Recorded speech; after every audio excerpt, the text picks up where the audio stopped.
இது நடந்தது 1997ஆம் ஆண்டு ஒரு தென்னிந்திய கிராமத்தில். அந்த கிராமம் இயற்கையைச் சுற்றிலும் அமைந்திருந்தது மற்றும் மிகவும் அமைதியானதாகவும் தொன்மையான கதைகளுடன் கூடியதுமான இடமாக இருந்தது.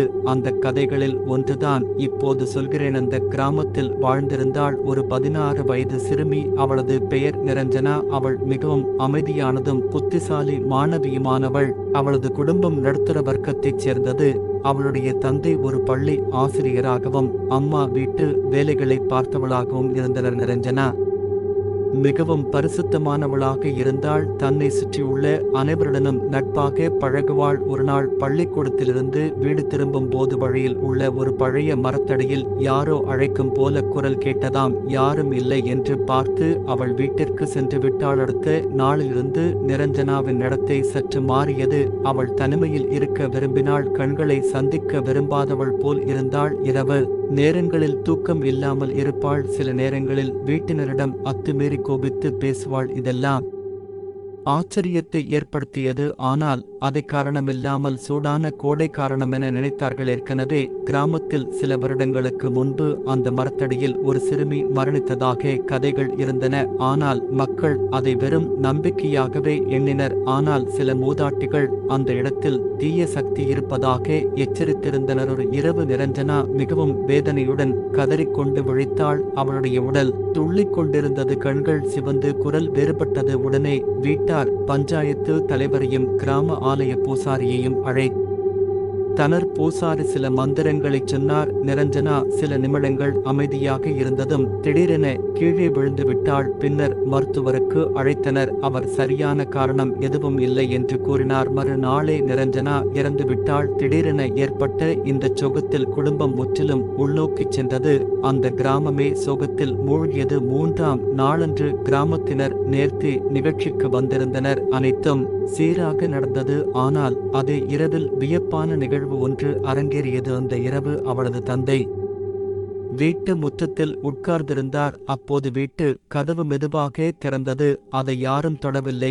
ஆனால் கதவு திறக்கப்படுவதைக் கண்டதும் அவர் நடுங்கினார். அதே சமயம் அந்த வீட்டிற்குள் நிரஞ்சனாவை போன்ற உருவம் மெதுவாக நுழைந்தது. அவளது முகம் தெளிவாக இருந்தது. அவள் நடந்தது மெதுவாகவும் கண்கள் நேராக தந்தையை பார்த்தனவள் வரவேண்டும் போல கரைந்த குரலில் கூறினாள், அப்பா, என்னை எதற்காக அழைத்தீர்கள்? எனக்கு இங்கு அமைதி இல்லை. எனக்கு விடுதலை வேண்டும். அவர் கதறினார். நீ யாரடி? நம்ம பொண்ணு ஆக்கமா? அவள் சொன்னாள், நான் யாரோ இல்ல, நான் தான் நிரஞ்சனா. ஆனால் என்னிடம் ஒன்று நடந்தது. நான் இறப்பதற்கு முன் அந்த மரத்தடியில் ஒரு சக்தி என்னை கைப்பற்றியது. அந்த சக்தி என்னை என்னுடைய உடலிலிருந்து பிரித்துவிட்டது. அது என் ஆவி அமைதியாக போக அனுமதிக்கவில்லை. அவளது கண்கள் நீரால் நிறைந்திருந்தன. அவள் தாய் கதறிக்கொண்டே உள்ளே வந்தாள். அவளுக்கு முன்னால் நிரஞ்சனா தளர்ந்த குரலில் அம்மா என அழைத்தாள். அவள் சொன்னாள், இந்த உலகத்தில் எனக்கு எதுவும் இல்லை. ஆனால் என் உடல் கொண்டு நடந்ததை நிறைவு செய்ய வேண்டும். அந்த மரத்தடியில் என்னுடன் ஏற்பட்ட சம்பவம் யாருக்கும் நிகழக்கூடாதவள் கூறியது. யாரும் அந்த மரத்தடியில் போகவே கூடாது. அங்கு ஒரு தீய சக்தி இருக்கிறது. அது உயிர்களை சிதைக்கும். இவையெல்லாம் சொல்லியவுடன் அவளது உருவம் மெதுவாக மங்கியது. அந்த வீட்டில் இருந்தவர்கள் அனைவரும் அதிர்ச்சியடைந்தனர். பிறகு கிராமத்தினர் ஒன்று கூடி அந்த மரத்தை வெட்டிக்கொண்டு அங்கு பூஜை செய்து தூய்மைப்படுத்தினர். அன்று முதல் அந்த இடத்திற்கு யாரும் செல்லவில்லை. சில வாரங்களுக்கு பிறகு அந்த இடத்தில் ஒரு வெளிச்சம் போல திகழ்ந்ததாக மக்கள் கூறினர். அந்த வெளிச்சம் பின் மறைந்தது.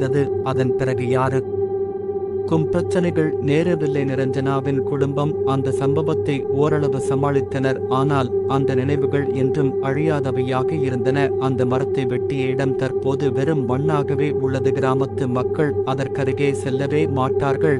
அந்த மரத்தடியில் நிகழ்ந்த விஷயங்கள் இப்போது ஒரு கதையாகவே பரவியது. ஆனால் சிலருக்கு அது உண்மை என உணர்ந்திருக்கும். ஒரு சிறுமி ஆவியாக திரும்பி வந்த அந்த இரவு இன்று வரை அந்த வீட்டில் ஒருவரும் அந்த அறையை பயன்படுத்தவில்லை. அந்த வீடு இப்போது பூட்டப்பட்ட நிலையிலேயே உள்ளது. ஆனால் ஒரு சில நாட்களில் அந்த வீட்டின் அருகே செல்லும் போது சிலர் ஒரு பெண்ணின் குரல் கேட்டதாக கூறுகிறார்கள். அது யாருடைய குரல் என்று தெரியவில்லை. ஆனால் அந்த குரல் மெதுவாக சொல்வதாம், நான் திரும்பி வரவில்லை, நான் விடுதலை பெற்றேன்.